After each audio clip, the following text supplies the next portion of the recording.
तो hello dear students, आप सबका स्वागत है आपके अपने YouTube channel crack it with Surya sir में, where we learn smart and score high.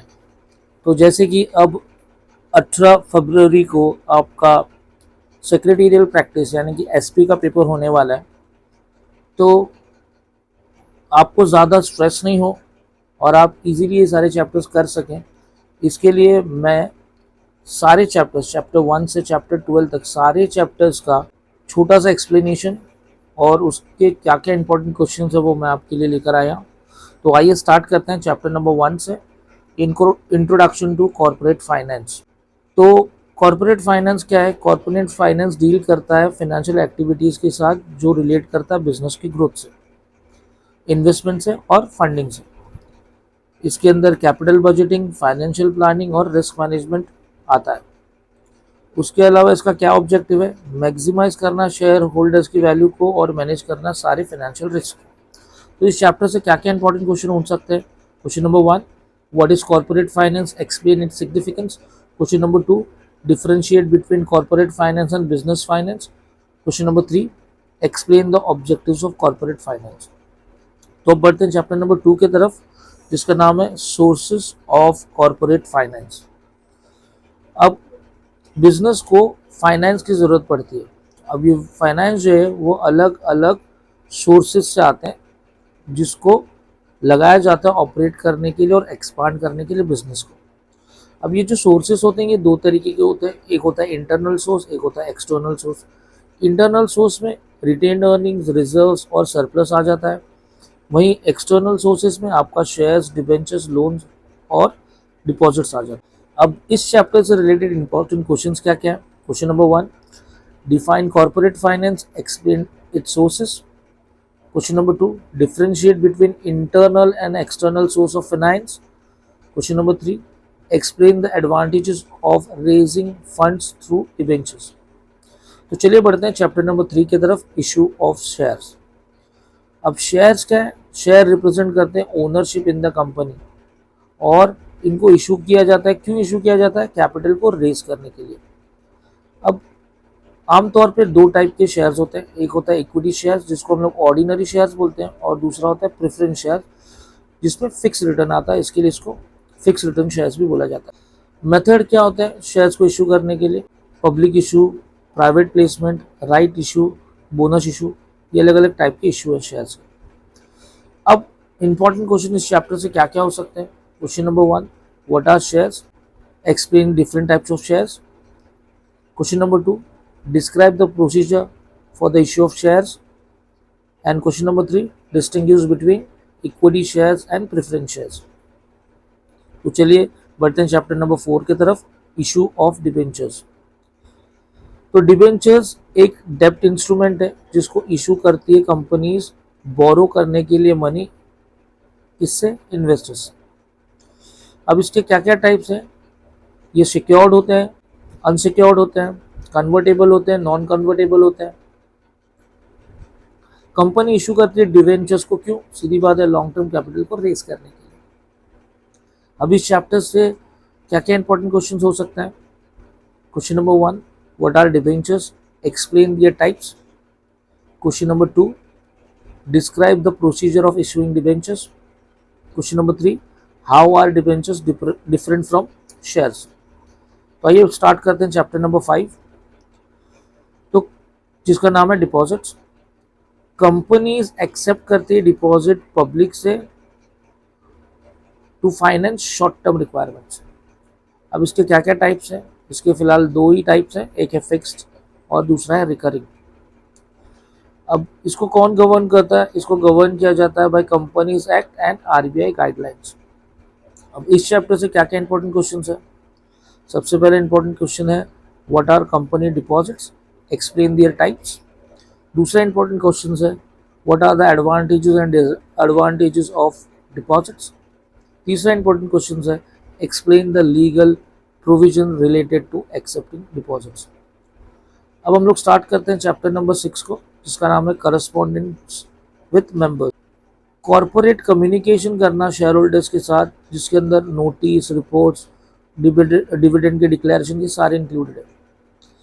अब जो सेक्रेटरी है ना, ये हैंडल करता है ये सारे ऑफिशियल करस्पॉन्डेंस इन मेंबर्स के साथ।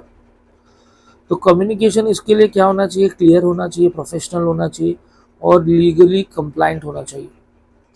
तो क्या क्या इंपॉर्टेंट क्वेश्चन इस चैप्टर से, what is corporate correspondence, why is it important? Question number 2, draft a letter to shareholders regarding a dividend declaration. Question number 3, write a notice for an annual general meeting. Now बढ़ते हैं chapter number 7 की तरफ, जिसका नाम है correspondence with debenture holders.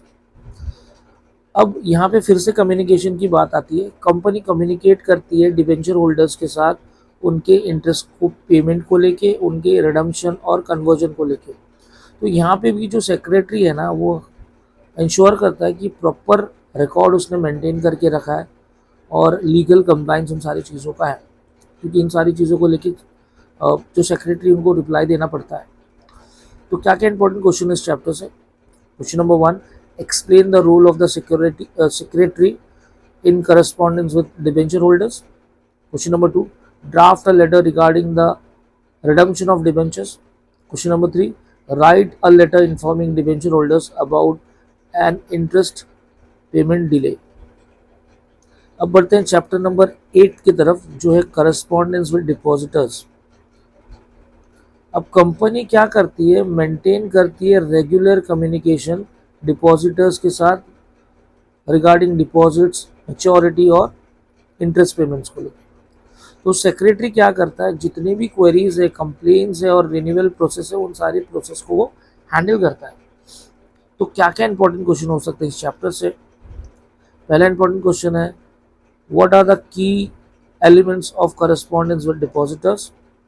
Second, draft a letter to depositor regarding the maturity of deposits.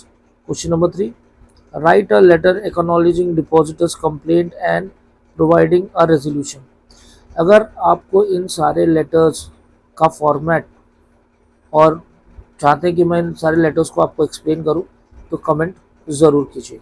Chapter number 9 start करते हैं, जिसका नाम है depository system. Depository system enable करता है इलेक्ट्रॉनिक होल्डिंग और ट्रांसफ़र ऑफ सिक्योरिटीज़, जिसमें NSDL और CDSL ये मेन डिपॉजिटरीज है हमारे इंडिया में।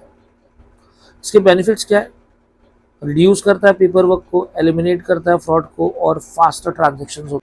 इंपॉर्टेंट क्वेश्चन इस चैप्टर से क्या क्या हो सकते हैं। Question number 1, what is depository system, explain its features. Question number 2, differentiate between NSDL and CDSL। Question number 3, explain the benefits of depository system for investors. अब बढ़ते हैं चैप्टर नंबर 10 की तरफ, जिसका नाम है डिविडेंड एंड इंटरेस्ट। डिविडेंड क्या होता है, एक शेयर होता है कंपनी के प्रॉफिट का जो शेयर होल्डर्स को डिस्ट्रीब्यूट किया जाता है। अब इंटरेस्ट क्या होता है, एक तरीके का फिक्स डिपॉजिट, फिक्स पेमेंट है जो जिनसे फंड्स बोरो किया उनको दिया जाता है। कंपनी डिक्लेयर करती है डिविडेंड जब वो बोर्ड ऑफ डायरेक्टर से अप्रूवल ले लेती है और इंश्योर करती है टाइमली पेमेंट्स को। तो अब इंपॉर्टेंट क्वेश्चंस क्या है इस चैप्टर से। Question number 1, define dividend, what are their types. Question number 2, explain the procedure for dividend declaration. Question number 3, distinguish between dividend and interest. आइए बढ़ते हैं चैप्टर नंबर 11 की तरफ, जिसका नाम है फाइनेंशियल मार्केट। अब फाइनेंशियल मार्केट क्या करती है, फैसिलिटेट करती है एक्सचेंज ऑफ फाइनेंशियल इंस्ट्रूमेंट, जैसे कि शेयर्स, बॉन्ड्स और सिक्योरिटीज़। अब दो टाइप के फाइनेंशियल मार्केट होते हैं, जिसको हम कैपिटल मार्केट बोलते हैं, जो कि लॉन्ग टर्म इन्वेस्टमेंट के लिए होता है, और दूसरा होता है मनी मार्केट, जो शॉर्ट टर्म इन्वेस्टमेंट्स के लिए होता है। अब इन सबको कौन रेगुलेट करता है, हमारे यहाँ CB, यानी कि securities and exchange board of India. अब क्या इंपॉर्टेंट क्वेश्चन इस चैप्टर से, what is financial market, explain it's functions. Question number 2, differentiate between capital market and money market. Question number 3, what is the role of CB in regulating the financial market। तो अब बढ़ते हैं इसके last chapter की तरफ, जिसका नाम है स्टॉक एक्सचेंज। तो स्टॉक एक्सचेंज क्या है, एक मार्केट प्लेस है जहाँ पे सिक्योरिटीज़ को बेचा और ख़रीदा जाता है। तो मेजर स्टॉक एक्सचेंज जो है हमारे इंडिया का वो है बीएसई और एनएसई। बीएसई यानी कि बॉम्बे स्टॉक एक्सचेंज, एनएसई यानी कि नेशनल स्टॉक एक्सचेंज। इसके क्या फंक्शन है? प्राइस डिटर्मिनेशन करना, लिक्विडिटी और इन्वेस्टर को प्रोटेक्ट करना। इंपॉर्टेंट क्वेश्चंस क्या हो सकते हैं इस चैप्टर से? Question number 1, define a stock exchange, what are its functions. Question number 2, differentiate between BSE and NSE. Question number 3, explain the importance of stock exchange and economic development. तो I hope मैं आपको सारे chapters in short समझा पाया हूँ। तो ये सारे क्वेश्चंस आप प्रैक्टिस कीजिए। उम्मीद करता हूँ कि आपका पेपर अच्छा जाएगा। Thank you.